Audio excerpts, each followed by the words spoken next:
Bienvenue à Édition Offset. Je me présente Laurence Desmarchais, responsable marketing et communication chez Produlit. Produlit, c'est une entreprise familiale spécialisée dans l'impression d'emballages cartonnés et flexibles sur la rive sud de Montréal. Dans cet épisode, je serai accompagnée de ma co-animatrice Ariane Capuano, coordonnatrice marketing chez Produlit, ainsi que nos deux invités, Joël Boutreau, notre directeur de production, et Marc-Antoine Bolduc, Senior Robotics Sales Manager chez Vention, pour parler d'automatisation.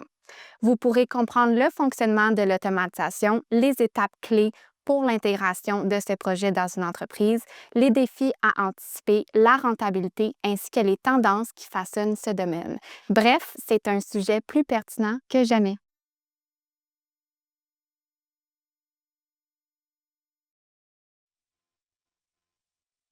Joël, Marc-Antoine, bienvenue à Édition Offset. Merci de vous joindre à nous aujourd'hui. C'est un réel plaisir qu'Ariane et moi, on a de vous recevoir. On va commencer avec Marc-Antoine. Est-ce que tu veux un peu nous mettre en contexte? C'est quoi Vention? Ça fait combien de temps que tu travailles là-bas? Oui, oui, ben, merci, pour, l'invitation. Ça, moi, je travaille chez Vention. Ça fait maintenant, plus de 3 ans. Puis, Vention, c'est une compagnie de Montréal. Heu, Fondateur Étienne Lacroix, un ancien ingénieur de chez GE. Il a travaillé chez McKinsey aussi. Puis, la compagnie a été fondée, il y a à peu près 9 ans maintenant. À peu près 350 employés. Quand même, hein? Quand même, ça grossit, vite. Le siège social est à Montréal avec un autre entrepôt à la Chine, proche de l'aéroport. Il y a également un autre bureau à Berlin avec un autre entrepôt là-bas, pour couvrir le marché européen. OK. Mais en gros, là, Vention, là, c'est quoi? C'est un écosystème qui est accessible en ligne, en allant sur Google. Puis au sein de cet écosystème-là, il y a une suite de logiciels qui permettent de faire, de la conception, de la programmation, puis de la simulation, d'équipements industriels. Puis conjointement à cette suite de logiciels-là, ben, toutes les pièces, qui sont dans l'environnement, ben, sont dans notre entrepôt pour justement donner vie à ces concepts-là. OK, c'est précis, comme quand même, très technologique là, aussi, là. Ouais, exact. C'est vraiment la prémisse de Vention, fait que démocratiser l'automatisation industrielle pour les petites moyennes entreprises. Donc pas juste pour, les Ford de ce monde. Vous avez tout en stock dans l'entrepôt? Principalement, ouais. Combien de pieds carrés? Je suis juste curieuse. Combien de pieds carrés? C'est une bonne question, puis, je m'en souviens jamais. Ben, c'est assez gros, là. C'est assez gros, hein. C'est fun, c'est vraiment cool. Wow! C'est vraiment intéressant.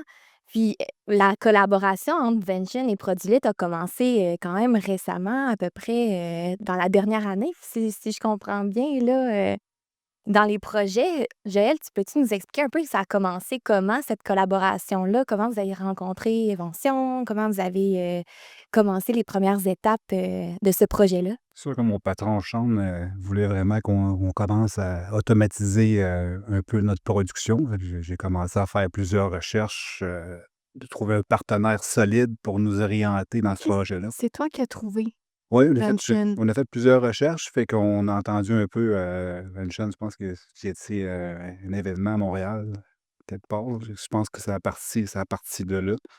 On a eu une première conversation, on a parlé de nos besoins, on a parlé, d'un paquet de trucs, puis, on a senti quand même une bonne confiance avec Vengeance qui était capable de nous guider dans notre projet d'automatisation à l'arrière, là.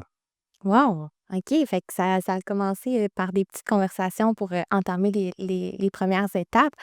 Puis ça c'est le fun de voir qu'aujourd'hui, ça a abouti à un beau projet chez Produlit, là. Puis, tu sais, juste pour mettre en contexte notre projet à Produlit en arrière, dans le fond, tu veux-tu l'expliquer juste pour qu'on donne un peu un exemple de qu'est-ce qu'ils font? Puis Oui, ben, tu vois, on a des lignes de finition qui sont excessivement longues. Fait que c'est 2 opérateurs, il y a un plieur, puis il y a aussi un packer qui est là-dessus. Mais nos lignes mesurent environ 40 pieds de long. Fait que quand une caisse est finie d'être emballée, elle s'en va sur un petit convoyeur, fait que l'opérateur doit marcher 40 pieds pour aller palettiser, puis revenir à son poste initial. Fait que ça, c'est, à longueur de journée, fait que ça fait beaucoup de pas dans une journée. Puis, ben, on ajuste les vitesses en conséquence, d'être capable de faire du aller-retour en tout temps. Fait que c'est là où est venue l'idée de mettre un robot pour être capable de pellétiser. Aussi, la main-d'œuvre est difficile à avoir pour ce type de poste-là. Fait que le robot était capable de nous aider beaucoup à rectifier notre demande, là. C'est super intéressant. Puis je trouve ça le fun que, dans le fond, vous, votre approche, c'est un peu vous écoutez les projets de personnes qui viennent vous voir, puis ensuite vous trouvez comme des solutions pour ces problèmes-là. Ouais, exact. L'approche, c'est vraiment tout le temps là, de rester focusé sur les objectifs, des manufacturiers en fonction de leur challenge, leur défi. Puis quand justement c'est autour de la palettisation, Revention, entre autres, fait un produit de ces systèmes de palettisation-là. Donc ce que je veux dire par produit, c'est que d'un point de vue, design mécanique puis logiciel, la palettisation chez Vention, c'est maintenant quelque chose de off the shelf. Donc, il y a pas besoin de faire là ce legwork-là, de faire la conception sur mesure, programmation sur mesure. C'est quelque chose qui est prêt à être installé, là. Fait que tu vois du tout là, dans n'importe quel produit, production. Tout, de tout. On est dans l'alimentaire, on fait des projets de soudure, on fait des projets de sablage, des projets de polissage, des projets de packaging. C'est manufacturier en général. Ah, c'est cool. Mais là, si on recule en arrière puis on commence là, pour vraiment comprendre l'automatisation, c'est quoi là? Comment tu décrirais c'est quoi l'automatisation? Ça consiste en quoi? Beh, l'automatisation, tu sais, en soi, c'est utiliser des technologies pour, pour remplacer, des tâches qui sont faites par des humains manuellement, avec ces technologies-là. Fait que l'automatisation peut avoir plusieurs formes. Ça peut être de l'automatisation logicielle, donc tu sais, les systèmes ERP sont une forme d'automatisation, mais il y a aussi de l'automatisation plus côté machinerie, donc des machineries dédiées ou d'automatisation sous forme de robotique. Fait qu'en soi, c'est vraiment ça. Historiquement, les gros manufacturiers, ils ont tout le temps eu de l'automatisation. Ben, tout le temps. Depuis des décennies. Tu sais, les Ford de ce monde ont des flottes complètes de robots, puis même les robots industriels se font assembler par des robots. Mmh. Mais ça a tout le temps été plus, difficile pour les petites moyennes entreprises d'automatiser parce que ça demande quand même une expertise. Comment tu le programmes? Comment tu l'installes? Puis on est dans un monde où est-ce que tout va vite. Fait que souvent, une fois qu'un robot est installé, mais là, hop, faut changer un certain critère de packaging, quoi que ce soit. Il faut être agile. Puis si tu as pas de l'expertise en interne, il faut tout le temps que tu dépendes d'un partie tiers. Ben, c'est là que ça peut devenir très, très limitant. Fait que souvent, les petites moyennes entreprises se disaient: «L'automatisation, c'est pas pour moi». Mais là, avec, la venue des robots collaboratifs, la venue de Vention qui rend ces équipements-là plus accessibles que jamais, ben ça permet d'être agile. Puis, d'intégrer d'automatisation sans nécessairement avoir un ingénieur en robotique qui est sur ton payroll. Ouais. Donc, si je comprends, n'importe quelle entreprise peut techniquement avoir une forme d'automatisation dans son entreprise. Eh ben, jusqu'à un certain point, oui. C'est vraiment là où est-ce que, des systèmes collaboratifs, donc des robots qui sont plug and play. Maintenant, ça se branche dans une prise 120 volts, un robot collaboratif. Puis, ils ont des interfaces de programmation, qui nécessitent plus de savoir comment coder, le programmer. Fait que ça vient vraiment changer la donne. C'est plus accessible, là. Exact. C'est vraiment le fun. Puis c'est quoi les impacts sur la production que l'automatisation peut avoir dans une entreprise? Joël, c'est quoi les impacts? L'impact, c'est sûr que ça a un impact direct sur la main-d'œuvre. Ouais. Ça a un impact aussi directement sur notre vitesse de production, parce que c'est sûr que si les opérateurs ont pas à se préoccuper de la pelletisation, ben, c'est déjà un plus pour nous, fait qu'ils peuvent se concentrer plus sur la productivité puis la qualité aussi qui sort des produits, là. Ah, c'est bon ça. Ça améliore finalement aussi les conditions dans l'usine, là. Ça va être Oui, oui, parce que, efficacité. tu sais, on a quand même des chiffres de 10 heures, 12 heures, fait que quand tu as besoin de marcher là, aux 2-3 minutes, 40 pieds aller-retour toujours, en fin de journée, ça fait beaucoup de pas là, pour un opérateur, là. Ouais. Ouais. Puis le robot, il marche-tu les chiffres de soir? Puis Il fonctionne 24/7. tout le temps? Ouais. Il prend pas de pause. Non. Ça va être toujours. Avantage. Ouais, puis tu sais, l'avantage avec ce type de robot-là collaboratif, ce qui est bien, c'est que ça ne nécessite pas d'espace supplémentaire. Tu sais, j'ai vu à des places, il faut mettre des cages, puis tu sais, il faut pratiquement. Avec le Note, il est parmi tout le monde. Ouais, c'est ça. Oui. Mais l'emplacement a été aussi comme stratégiquement pensé, là. Ben, tout a été pensé. Tu sais, on a eu plusieurs rencontres ensemble, puis on a fait dessiner des convoyeurs pour que justement le robot puisse être capable de fonctionner sur 2 lignes en même temps, là. Ça a été quoi ta perception, la perception de ton équipe sur le plancher, Joël, quand ils ont vu un premier robot comme ça arriver? Parce que souvent, ce que j'entends, c'est, même par des cousins-cousines qui sont pas nécessairement dans l'industrie, là: «Ah, l'automatisation, ça vole des jobs». C'est sûr qu'il y a toujours une résistance au changement, mais c'est quelque chose là, qu'on a été capable de dialoguer puis de préparer avant l'arrivée du robot, là. Fait que tu sais, puis de leur faire comprendre aussi aux employés que c'est pour eux qu'on fait ça, là.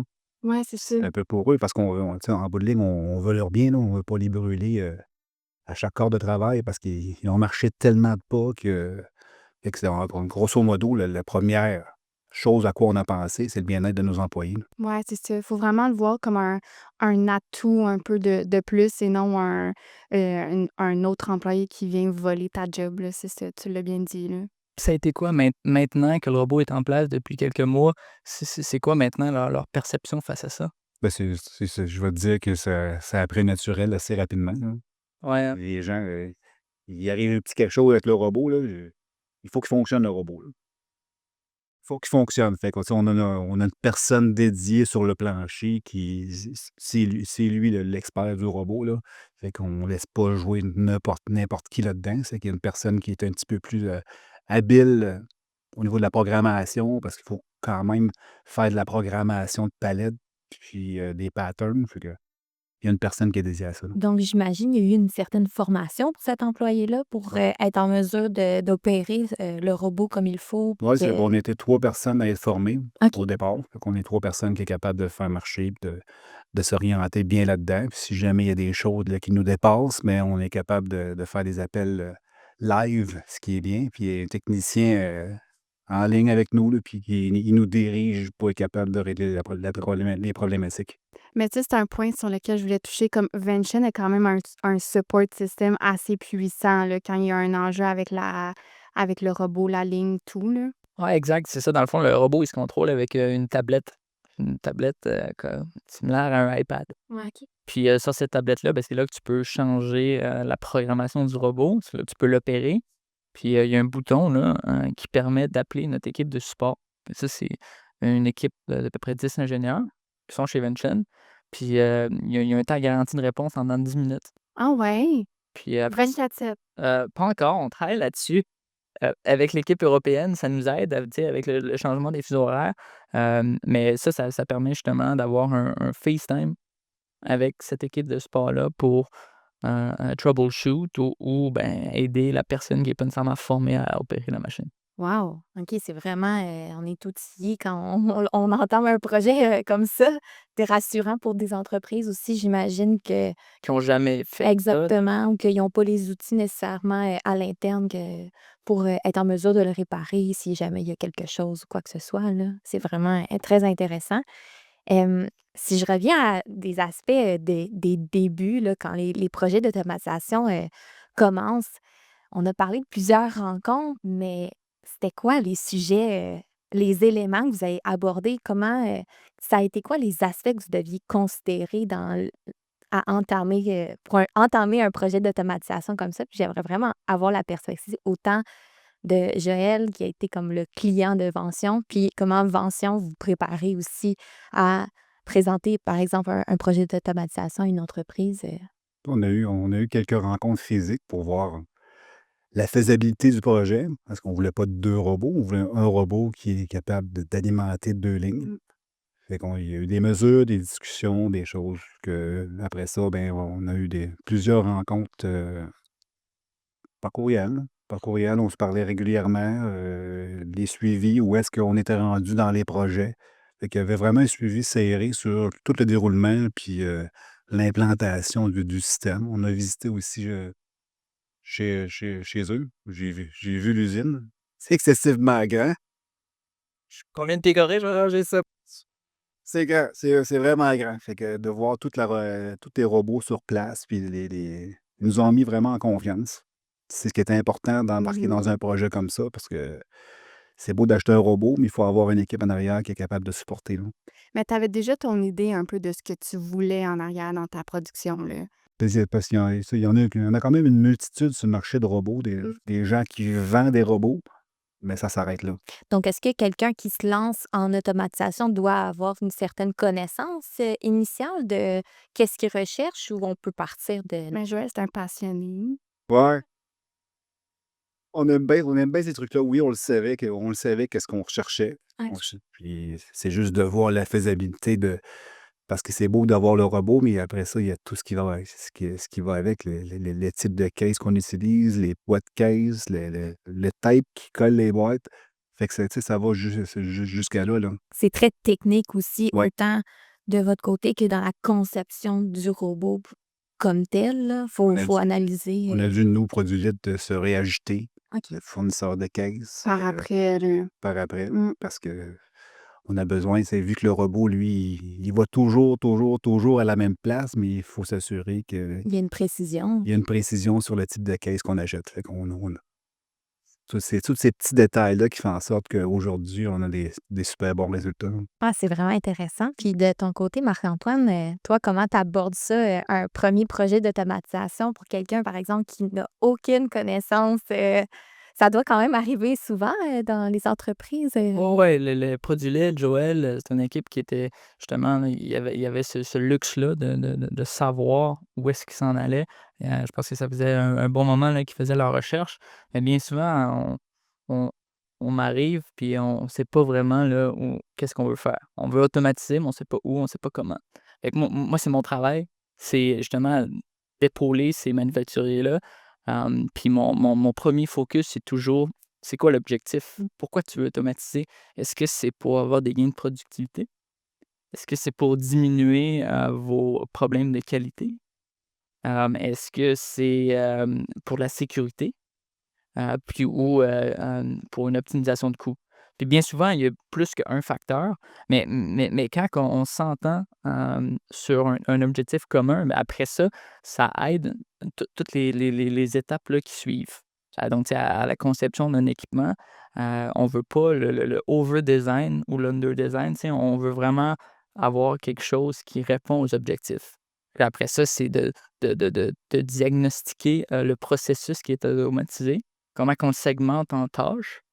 Puis, finalement, ben, c'est aussi, c'est quoi l'objectif de la compagnie face à l'automatisation? Est-ce que c'est de devenir autonome au fil du temps? Tu sais, de développer une expertise robotique à l'interne? Ou, ben, c'est pas nécessairement ça, mais c'est de trouver un partenaire qui va accompagner l'automatisation au fil du temps. Il y en a pas un qui est mieux que l'autre, mais c'est important à garder en tête. Puis au niveau des proportions, ça ressemble à quoi dans les entreprises? Que c'est généralement plus de devenir autonome ou c'est d'avoir plus un partenaire? Ben, souvent, ça va commencer, avec quelque chose, qui dépend vraiment plus du partenaire ou est-ce que, le premier projet va être clé en main. OK. Puis après ça, il y a une adoption qui se fait graduellement, puis, tu sais, tous les manufacturiers finissent par être autonomes à un certain point, là. C'est juste vraiment d'entrer dans ces trous-là. Puis souvent, ce que j'utilise pour les manufacturiers qui ont vraiment aucune idée, c'est un cadran. Un cadran qui permet, dans le fond, de cibler les projets dans ce cadran-là. Fait qu'imaginez, un axe vertical, Ouais. qui est la complexité, un axe horizontal qui est pour l'impact de l'entreprise. Fait que là, l'idée, c'est bon, on a quelques idées d'automatiser. La palettisation, contrôle qualité, sablage, peu importe. Fait que là, c'est de positionner ces projets-là dans le cadran, puis savoir, bon, on commence par lesquels. Idéalement, le premier projet, il va être dans le cadran du bas. OK. Fait que ça, c'est un projet avec un bas niveau de complexité, comme la palettisation. Ouais. C'est pas compliqué là. Ouais, ouais. Mais l'impact, peut-être qu'il va pas nécessairement être le plus grand. Mais ça permet justement de donner des confiances à l'équipe, d'avoir un projet rapide, qui s'exécute rapide, puis qui permet à toute l'équipe de se tremper les pieds dans c'est quoi l'automatisation. Donc, c'est clairement en lien aussi avec les objectifs qui ont été fixés comme tu mentionnais tantôt, au tout début de la première rencontre, quand tu rencontres un client pour entamer un nouveau projet. Tout repart de cet objectif-là, 1er. Fait que ça, c'est à garder en tête. Puis souvent, ce qu'on voit, c'est qu'il y a des manufacturiers qui se sont cassés les dents en en choisissant un premier projet qui est dans le cadran du haut. Donc souvent là, qui a un niveau de complexité élevé, mais qui ont un impact sur l'entreprise, donc un retour sur investissement qui est très, très agressif. Fait que ça, c'est alléchant, là. Wow, OK, si on fait ça, là, c'est un home run. Ouais. Il y a Mais des croûtes à manger avant de se rendre là. exact, j'aurais pas pu mieux le dire. Souvent, c'est compliqué à exécuter. Puis, ben, quand tu trébuches souvent, ben là, la confiance d'équipe, elle diminue. Puis, ça fait une pilule qui est plus difficile à avaler, là. Mais c'est le fun parce que dans le fond, vous, votre but, c'est de partir un peu d'un un projet, un premier projet, puis ensuite de grandir avec l'entreprise pour comme aller un peu plus creux dans les projets d'automatisation. C'est le fun, là. Fait que tu vois un peu la croissance de tes clients. Ouais. Vraiment cool. Ouais. Puis aussi, là, j'avais une question de même. Ça prend combien de temps le processus, le timeline de comme ta première rencontre avec l'équipe jusqu'à l'arrivée du robot, mettre ça en place, tout? Ben, ça dépend avec Joël, ça a pris combien de temps? Ça a pris quelques mois. Je pense que c'était vraiment des convoyeurs qu'on avait fait construire sur mesure qui étaient un peu plus longs à recevoir. Mais sinon, ça a été quand même assez rapidement. Ça a duré 3 mois, je pense. Du moment que vous l'avez reçu Ouais, ou ouais. ouais, à peu Ouais, près. le moment qu'on l'a acheté jusqu'à l'implantation, ça a peut-être pris un 3 mois, là. C'est quand même c'est vraiment Ouais. rapide. C'était vraiment rapide. C'est-tu tout le temps comme ça environ dans les... Ça dépend. Des fois, c'est plus court, des fois, c'est plus long. Ça dépend vraiment du projet en soi. Mais tu sais, maintenant, chez Vention, un pelletière standard, ça peut s'expédier en dedans d'1 mois. Ouais, c'est fou. Parce Là, que t'as c'était tout en stock. tout en stock. Mais là, justement, dans ce cas-ci, on avait besoin de convoyeurs qui étaient personnalisés. Ouais. C'est ça qui a rajouté un petit peu de délai. D'où la raison de pourquoi Vention, justement, a sorti récemment sa propre ligne de convoyeurs pour raccourcir ce temps de livraison-là, pour qu'on ait tout en stock, qu'on ne dépend plus de parties tiers faire ces convoyeurs-là. OK, mais ça contribue vraiment à la rapidité du service finalement, là. C'est très, si je peux dire, user-friendly aussi pour les entreprises qui font affaire, puis qui veulent intégrer rapidement un projet d'automatisation, là. Les résultats, j'imagine, doivent quand même être rapides? C'est quand même oui, c'est quand même assez rapide. Tu sais, on a vu le bienfait assez rapidement là, de ce qui se passe avec nos opérateurs là, de ligne. Puis j'avais toujours de la difficulté à avoir un employé qu'on payait pour faire de la pelletisation. Souvent, il ne rendrait pas. Mmh. Fait que il y a toujours ces petites problématiques-là. Fait que déjà, là, en ayant le robot, tu sais, j'ai plus besoin de cette personne-là pour le faire. Je Fait que comprends. ça, c'est un des projets de ce qu'on a commencé avec ça, mais je suis sûr qu'on a d'autres choses en tête là, qui est pour l'avenir là, au niveau de l'automatisation. Ce n'est qu'un début. Ouais. Puis si on rentre un peu plus creux là, dans rentabilité, retour sur investissement, y a-tu des gains qui sont comme attendus tout de suite? Comme c'est quoi le délai? Comme en combien de temps vous êtes capable? On n'assure jamais, mais vous disiez aux clients comme hey, vous allez avoir un retour sur vos investissements dans. Ben, tout dépend de l'entreprise, comment qu'elle opère. Tu sais, si, la ligne de production a une vitesse qui nécessite plus que de personnes à palettiser, ou si la personne roule 1 quart de travail, 2 quarts de travail, 3 quarts de travail, tu sais, le ROI va être différent.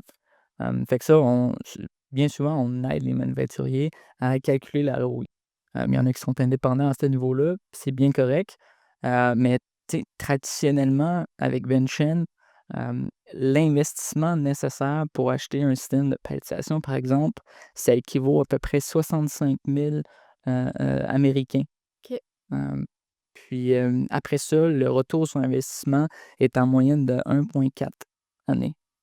OK, wow. Fait que ça, c'est très, très, très agressif Rapide. par rapport à la norme des entreprises qui, habituellement, là, essaient de trouver des projets qui sont en dessous de 2 ans. Wow. C'est une bonne avance quand même, aussi là, sur le marché? Tu sais, c'est aussi, ça revient au fait que le temps d'exécution d'un projet, c'est quoi? Tu sais, historiquement, les projets d'automatisation se font avec, des intégrateurs de systèmes, qui font tout, custom. Fait que la conception, la programmation, après ça, la commande de pièces, l'installation. Fait tu sais, avec l'écosystème Vention qui condense tout ce procédé-là, on est en moyenne de 2 à 6 fois plus rapide. Wow, c'est Mmh. quand même impressionnant. Ouais. On est-tu capable, avec, notre robot de les statistiques, le retour sur l'investissement, on le voit-tu? Ben nous, au départ, quand on embarque dans le projet, c'est sûr que c'est le jour c'est la première chose qu'on va regarder, c'est le retour sur investissement. Ouais. Fait que oui, on a regardé, puis c'est même si on n'a pas mis des chiffres, vraiment vraiment là, folles, comme on se l'imaginait, on y était vraiment le conservateur au niveau des chiffres, mais c'est retour en moins de 2 ans, là. En moins de 2 ans facilement, là. Ouais, c'est vraiment le fun. C'est motivant pour les entreprises d'ici, puis manufacturières, là, généralement, là, de se partir là-dedans. Mais ça nécessite quand même un bon investissement monétaire, là. Y a-tu comme des là, si on parle au Québec, y a-tu des subventions, y a-tu de l'aide financière qui peuvent être, données aux entreprises d'ici? Oui, il y en a plusieurs. Vention est au courant. Vention travaille avec Investissement Québec.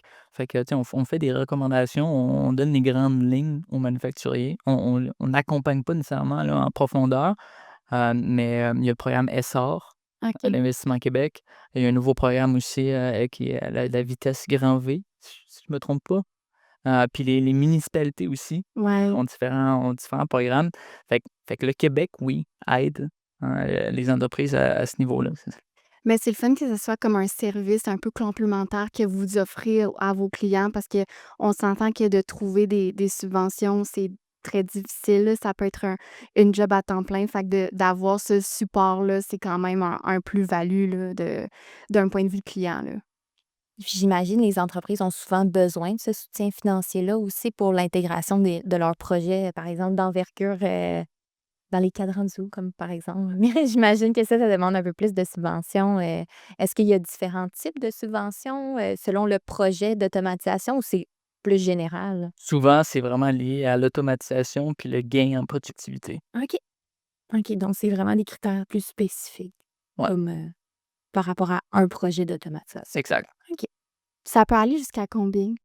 Ben, en fait, bonne question. En fait, il y a un minimum OK. d'investissement pour certains programmes. Donc le programme ESSOR, par exemple, le minimum, c'est, un investissement de 250 000 canadiens. Donc souvent, mais ça, c'est plus que ce qu'un palettiseur. C'est ça, on parle pas juste du simple palettiseur à 65 là. Non, non, c'est ça. Fait que souvent, ben, si ça fait du sens, ben, tu peux incorporer un palettiseur dans ce programme-là d'automatisation puis d'autres choses. D'autres choses aussi. Ouais. Ah, c'est intéressant vraiment, là. Ça on apprend plein de choses. En tout cas, moi, pour moi, je trouve ça super intéressant.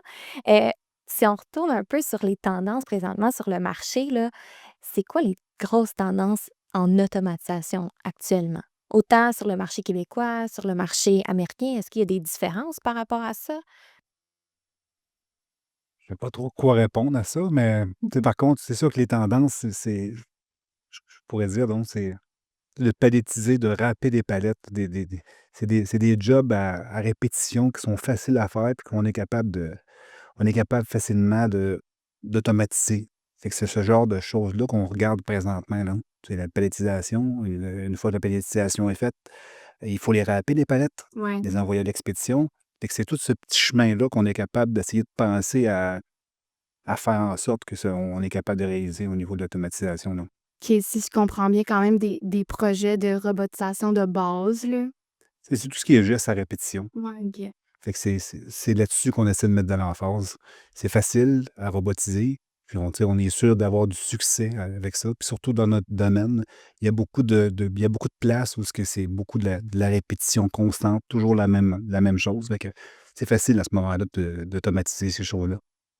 Clairement. Puis, est-ce qu'il y a une industrie qui se distingue particulièrement, comme étant un peu plus avancée au niveau de l'automatisation, que ce soit alimentaire, pharmaceutique ou autre? C'est sûr qu'on en voit beaucoup, on en entend beaucoup. des gens à couteau de saumon qui font du pick and pack avec beaucoup de robots, là, sont vraiment avancés là, à ce niveau-là, là. Mais je pense qu'il n'y a pas de fin à ça, là. Pas de fin, puis c'est ça, avant, ça a toujours été vraiment l'industrie automobile, qui était en avance sur l'automatisation par rapport aux autres, marchés. Mais là, maintenant, on le voit que c'est de plus en plus adopté parce que c'est de plus en plus accessible. Moi, une tendance que je vois beaucoup, c'est, les manufacturiers qui ont des lignes de production beaucoup plus high mix que low mix. Fait que parce que, tu Ça sais, veut dire quoi, c'est? ben, ça veut dire, high mix, c'est un mélange, de types de produits qui, se fait fabriquer sur une chaîne de montage. Parce que justement, on vit dans un monde où est-ce que tout change vite. Tu sais, on a des iPhones, des nouveaux modèles d'iPhone qui changent annuellement. Fait que ça, ce que ça fait en sorte, c'est que la ligne de production, faut qu'elle change. Là, c'est la même chose pour, des manufacturiers de fromage, par exemple. Là, il faut qu'ils changent leurs produits, leur emballage parce que le marketing change. Tu sais, il faut être extrêmement agile de nos jours. Puis ça, ben, ça fait en sorte que, les manufacturiers, les équipementiers d'automatisation, faut qu'ils permettent aux machines de plus être des machines dédiées, mais d'être des machines qui permettent, d'être, changées on the fly, là. Puis avec ça, est-ce que, selon toi, tu juges que l'automatisation, ça devient quasiment une condition essentielle pour rester compétitif sur le marché? Mais tu sais, là, avec ce qu'on voit avec, les États-Unis, la Chine, c'est plus vrai que jamais. Il faut être productif. On a accès à une certaine main-d'œuvre, mais tu sais, là, avec, le départ des baby boomers, les jeunes qui veulent plus nécessairement travailler en usine, il faut être productif. On n'a pas le choix. Fait qu'automatiser, ça permet justement de réduire ses coûts, d'être plus productif, puis ultimement d'être compétitif. Ah, c'est une réalité quand même, d'aujourd'hui qui, justement, ça c'est inévitable quasiment. La main-d'œuvre n'est pas là. Non, c'est ça. Non. Il y a plusieurs années, on avait ça de CV sur nos bureaux. Maintenant, il y en a plus, il y en a plus de CV. Ça devient difficile à trouver Fait dans que ce cas-là. c'est nous qui devons courtiser les employés pour qu'ils viennent travailler pour nous, là. Puis courtiser un employé pour: «Hey, ça te tente-tu de mettre des boîtes sur une palette?» versus: «Hey, on a un beau robot collaboratif, ça te tente-tu d'opérer ce robot-là?» puis devenir, tu sais, ces gens-là qui opèrent avec les robots, ça devient des roboticiens. C'est pour eux aussi, en termes d'employabilité, c'est beaucoup plus intéressant. Ça vient aussi avec une certaine formation aussi, c'est des connaissances de plus, c'est des conditions de travail différentes aussi, parfois optimisées même. Oui. Donc c'est clairement ça a un réel impact, ça Je devient trouve qu'il y a aussi comme un peu une fierté aussi même de travailler pour une entreprise qui est comme, plus à l'avant-garde, puis au goût du jour, puis qui investit justement dans ses employés, là. C'est un méga plus, là, côté ressources humaines, là, quand tu engages un employé où tu fais des entrevues, là, de dire: «Ben regarde, nous, on met ta sécurité, avant tout, puis on investit dans toi, dans tes formations et tout», là. C'est une fierté, là. Parce qu'on le sait que tout ce qui est gestes répétitifs, ben, nécessite des blessures à long terme, là. Que c'est une bonne chose qu'il faut garder, là. Il y a une compagnie justement avec laquelle on travaille à Sherbrooke, eux, qui font des portes d'armoire de cuisine. Puis, ils ont intégré une cellule robotique pour sabler ces portes-là. Tu sais, chez OK. Venchen. Puis au début, tu sais, c'est le premier robot. Les employés étaient réticents face à ça.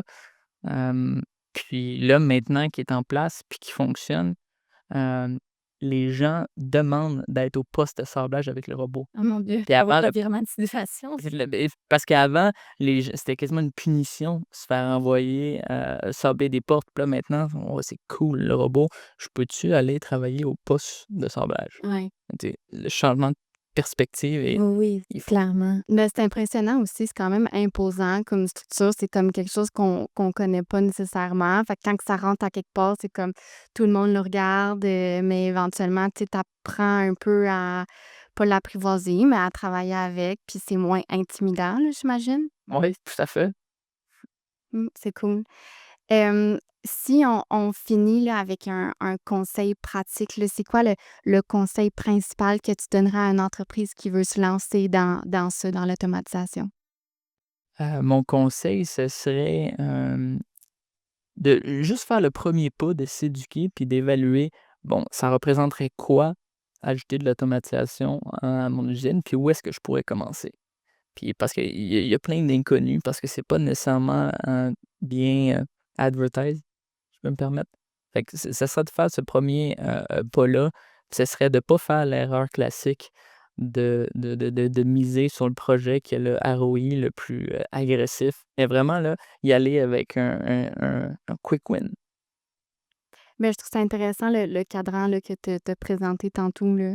C'est quand même c'est un bon indicateur parce que c'est sûr que des fois, tu dois avoir du monde autour de la table qui sont comme moi, je veux ça. Puis tu sais, tu tombes down un peu, puis tu réalises comme OK, finalement, à long terme, ça va être plus payant d'investir dans quelque chose de plus petit. Puis ensuite, tu sais, de passer à la prochaine étape puis d'investir. Commencer par marcher avant de courir un Ouais, marathon, tu sais. vraiment. Ouais. Puis toi, Joël, ça serait quoi ton conseil pratique, Point en de vue de quelqu'un qui a installé une ligne d'automatisation. Tu sais, de trouver un partenaire solide Mm, qui est capable de nous orienter puis de se questionner sur nos vrais besoins, hein. mm, vraiment. 2 bons conseils? Ouais. Mais je pense que ça conclut une bonne façon de finir, notre podcast. Donc merci d'être venu puis de se porter à notre jeu d'édition Offset. C'était un plaisir de pouvoir discuter avec vous d'automatisation. Donc merci Marc-Antoine, Joël, puis Ariane, co-animatrice, d'avoir, été ici aujourd'hui. Merci et on se revoit dans un prochain épisode.